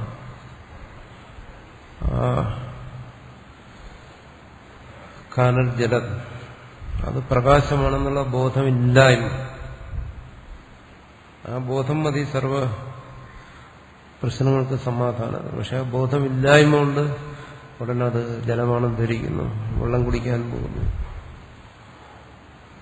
പലത് സംഭവിക്കുന്നു. മൃഗങ്ങൾ ചത്തുവീഴുന്നു വെള്ളം കിട്ടാതെ. അതിനെ പിന്തുടർന്നു, മരുമരീചികയെ പിന്തുടർന്നു, മൃഗതൃഷ്ണികയെ പിന്തുടർന്നു, മാനുകൾ മരിച്ചു വീഴുന്നു എന്നാണ് പറയുന്നത്. അതുപോലെ ഈ ജീവനെ സംബന്ധിച്ച് സംസാരം സംഭവിച്ചുകൊണ്ടിരിക്കുന്നു. അതിനെക്കുറിച്ചുള്ള അറിവില്ലായ്മ കൊണ്ട് എന്നർത്ഥം. എന്നുവെച്ചാൽ അതിൻ്റെ അടുത്ത് സുഷുപ്തിയിൽ അതിനെ അറിഞ്ഞുകൊണ്ടിരുന്നു, ജാഗ്രതത്തിൽ വന്നപ്പോൾ ആ അറിവ് നഷ്ടപ്പെട്ടു എന്നുള്ള അർത്ഥത്തിലല്ല. സുഷുപ്തിയിൽ അത് കേവലമായി തന്നെ ഇരുന്നു, നിരുപാധികമായിരുന്നു. ആ നിരുപാധികമായ രൂപത്തെക്കുറിച്ച് ജാഗ്രതത്തിൽ അറിവില്ല, അതാ പ്രശ്നം. അവിടെ ഒരുവൻ ഇത് പ്രകാശമാണെന്ന് അറിയുന്നു, വേറൊരുവൻ അതിനെ അറിയുന്നില്ല, മറിച്ച് ജലമാണെന്ന് ധരിക്കുന്നു. രണ്ടുപേരിലും വരുന്ന വ്യത്യാസം പോലെ.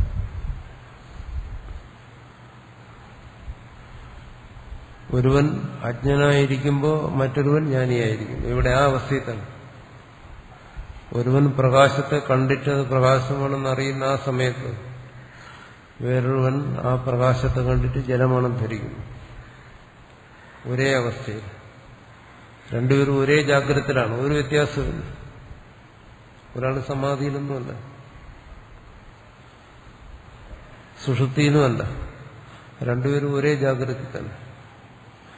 ആ ജാഗ്രതയിൽ തന്നെ ഒരാൾ അറിയുന്നു എന്താണ്, ഇതാണ് ഇതിന്റെ പരമാർത്ഥം, ഇത് കേവലം പ്രകാശമാണ്.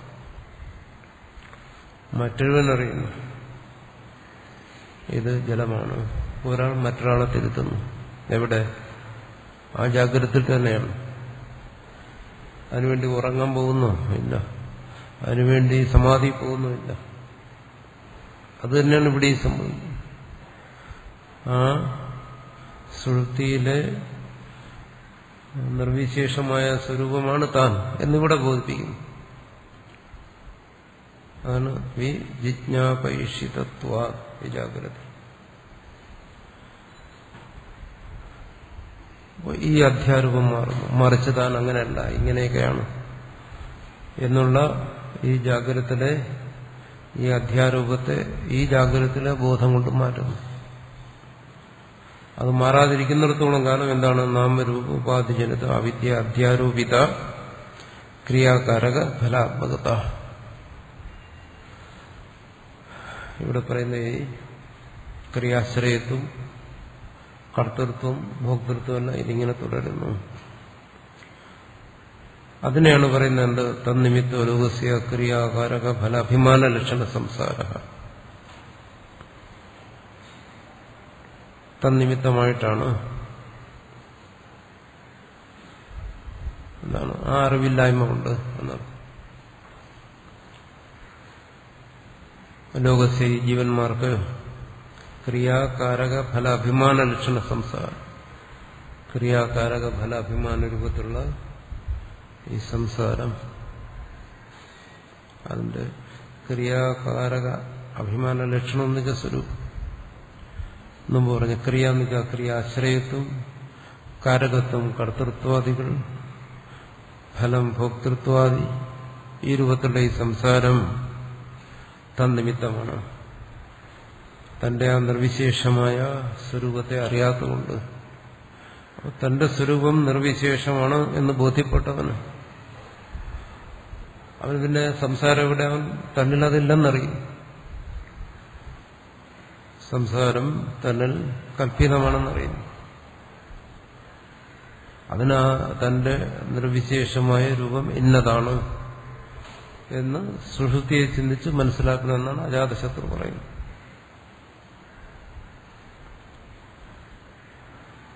സ നിരുപാധികാത്മസ്വരൂപ വിദ്യ നിവർത്തയിതവ്യ ഇതി തസ്വരൂപ വിജ്ഞാപ ഇഷയ ഉപനിഷത് ആരംഭ.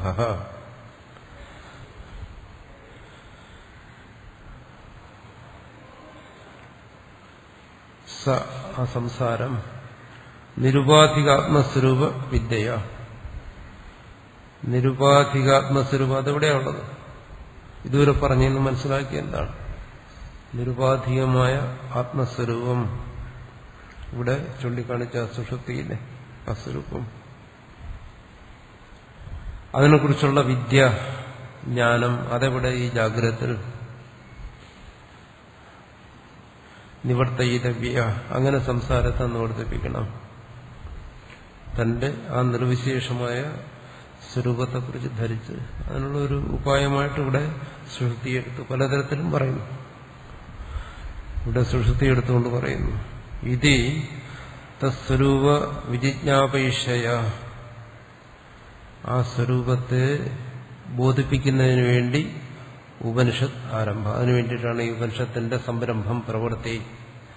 ഈ കഥയെല്ലാം പറയുന്നതും ഒരു അജാതശത്രുവിനെയും ഒരു ഗാർഗിനെയൊക്കെ സൃഷ്ടിച്ചതും അവിടെ നിന്ന് അവരെ ജാഗ്രതത്തിൽ നിന്ന് സുഷുപ്തിയിലേക്ക് കൊണ്ടുപോയതും സുഷുപ്തിയെ ചൂണ്ടിക്കാണിച്ചുള്ള ഈ ചർച്ചയും ഇതെല്ലാം ഉപനിഷത്തിന്റെ യത്നമായിട്ടാണ് പറയുന്നത്. ഇതെല്ലാം എന്താണ്?